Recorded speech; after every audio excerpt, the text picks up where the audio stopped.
దూపగొన్న మనుషులకు నీళ్ళే కావాలి, దున్నిన శెల్కకు నీళ్ళే కావాలి. జీవకోటికి ఆధారమే జలం. అందుకే నీళ్ల కొరకు పెద్ద పెద్ద యుద్ధాలే అవుతుంటాయి. ఇట్లనే ఇప్పుడు తెలంగాణలో సర్కారోళ్లకు ఎగస్ పార్టీలకు నడుమ నడుస్తుంది జలజగడం.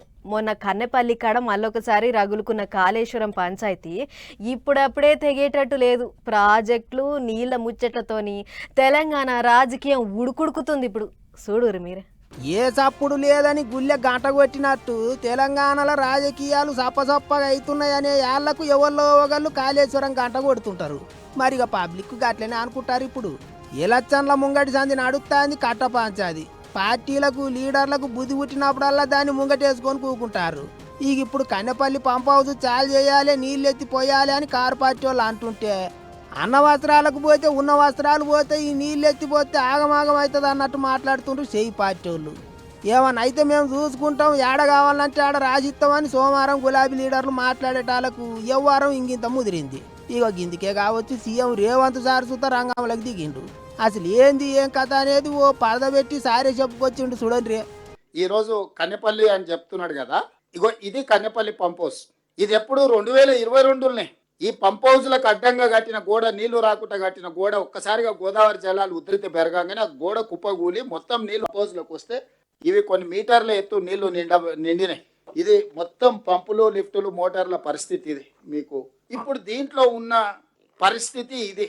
23 వరకు పట్టించుకోకపోవడం వల్ల 2023 అక్టోబర్ 21న 4 ఏళ్ళకి అంటే కట్టి మొత్తంలో 7వ బ్లాక్ దగ్గర ఉండే పిల్లర్స్ 19, 20, 21 6 పిల్లర్స్ కూలిపోయినాయి.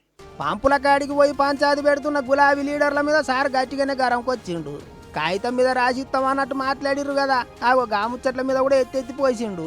కేసీఆర్, కేటీఆర్, హరీష్లు ఎక్స్పర్ట్స్ కాదు. They may be experts in politics and manipulation. They are not experts in engineering or structural engineers కాదు.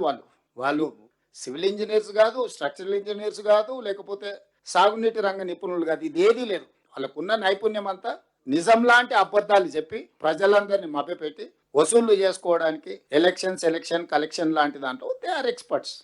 ఇట్లా వాళ్ళను వీళ్ళను కాదని సీఎం సారే వచ్చి సురుకులు పెట్టిండు. బగబగ మండుతాన్న కాళేశ్వరం కుంపట్లే ఇంకింత నూనె పోసినట్టు చేసిండు.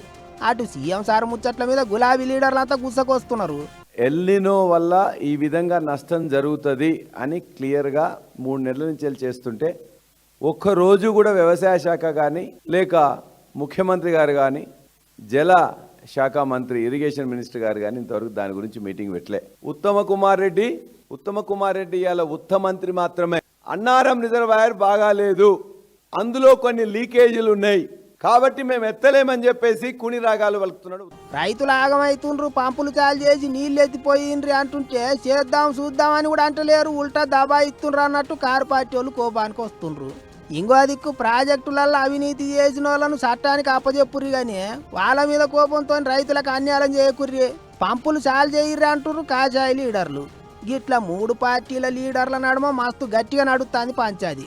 మరిగా ఏం చేస్తారో, గడ్డు కాలం వస్తే అన్నదాతలను ఎట్లా గట్టెక్కిస్తారో చూసుకుంటూ పోవాలి.